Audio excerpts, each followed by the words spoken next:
Parlons maintenant de la situation en Côte d'Ivoire. On s'achemine vers la présidentielle en octobre, en fin octobre, le 31 octobre prochain. Là aussi, on craint vraiment des remous, des morts, on en a entendu. Or, nous ne sommes pas encore à cette présidentielle. Ces craintes-là aussi, elles sont fondées? Oui, ces craintes sont fondées. Il y a eu 30 morts dès qu'il y a eu le reniement de Ouattara. Mais le plus gros scandale, d'ailleurs ces deux larrons en foire, hein, Alpha Condé et Alassane Ouattara. N'oubliez pas qu'ils étaient les deux seuls présidents de la CEDEAO qui exigeaient qu'on utilise la force pour remettre Ibeka au Mali. Et le concerné a dit, laissez-moi tranquille, je vais aller me soigner. Je suis revenu, il est revenu tout récemment au Mali d'ailleurs. Pour dire quelle conception ils ont du pouvoir. C'est assez édifiant quand vous regardez ces personnes-là. Dès le reniement de Alassane Ouattara, d'ailleurs c'est une insulte pour moi par rapport aux membres du rassemblement des oufétistes, du RHDP. Parce que dire que si ce n'est pas moi, personne ne peut être candidat, mais s'il meurt demain... Mais lui, il dit même qu'il se présente à contre-cœur. Mais je veux dire que s'il meurt demain, le RHDP ils ont le ministre qui était censé organiser l'élection est décédé de crise cardiaque. Oui. Amadou Gon Coulibaly est décédé de crise cardiaque.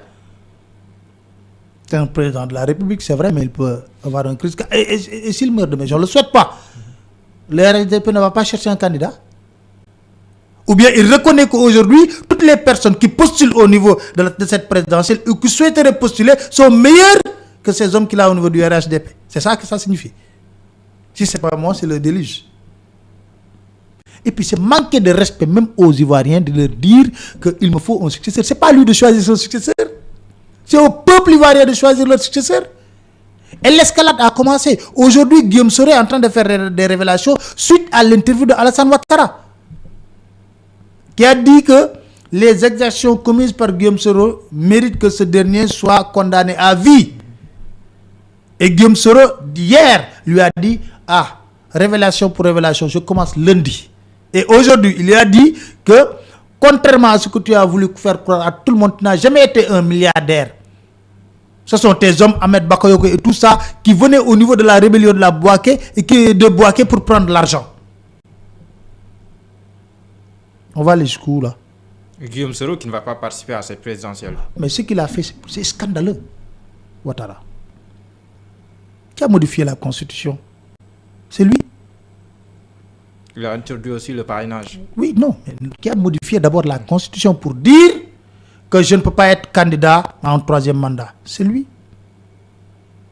Qui a rassemblé le Parlement à Yamoussoukro, le Sénat et l'Assemblée nationale, pour dire je ne serai pas candidat, c'est lui. Qui s'est enfermé avec le président du Conseil constitutionnel et les personnes qui rédigeaient la nouvelle constitution de la Côte d'Ivoire, c'est lui. Il a amené des personnes qui lui ont dit vous ne pouvez pas être candidat. Il a battu campagne. Si vous regardez les bulletins, oui ou non, lors du référendum présidentiel, même sur le bulletin, pour rassurer les Ivoiriens, ils ont écrit sur le bulletin que les modifications opérées au niveau de la Constitution ne permettent pas à Ouattara de briguer au troisième mandat. Sur le bulletin, pour convaincre les gens de voter oui. Alors, on vote. Toi, tu prépares un candidat. Et tout le monde savait manifestement qu'Amadou Gon Coulibaly n'était pas en bon état de santé. Ouais. En pleine Covid, il allait se faire opérer. Les gens se posaient comment il pourrait supporter 2 semaines de campagne ou 3 semaines de campagne électorale. Il dit, on a décidé ainsi. Qu'est-ce qui se passe? Tu viens. D'ailleurs, manque de respect pour la Côte d'Ivoire, c'est le jour de la fête de l'indépendance de la Côte d'Ivoire où on doit parler de l'armée de l'État, où il annonce, lui, quelque chose qui le préoccupe personnellement, sa candidature à l'élection présidentielle. Il aurait dû chercher un autre moment, parce que c'est purement politique. Et ça n'engage que lui et son groupuscule. Mieux, C'est qu'Alassane Ouattara, il a bien appris de Macky, chez nous, avec le parrainage. Non, même pas avant le parrainage. Bon, moi, je fais le parallélisme. Je dis Guillaume, c'est Karim. Bagbo, c'est Khalifa. Vous regardez, je peux vous le démontrer facilement. Guillaume Soro, il a réussi à le faire juger par contumace, à le condamner, de le sortir sur la liste des législatives et de l'exiler. Il ne peut pas venir. C'est Karim type. Ouais. Vous prenez Khalifa Sall, il dit non, c'est Bagbo parce que Bagbo il dit qu'il y a. Non, il dit qu'il y a l'appel même.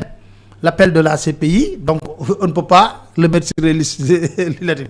Comme aussi, ici, le Conseil constitutionnel avait dit. On attend. Enfin, c'est la même chose. Après, par la suite, son ami, son petit frère, d'ailleurs, il l'appelle mon petit frère, est le seul président africain qui est parti lui rendre visite après le décès d'Amadou Gon Coulibaly. Pourquoi?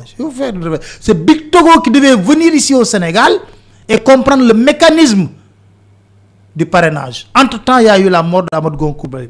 Macky Sall a fait le voyage en Côte d'Ivoire.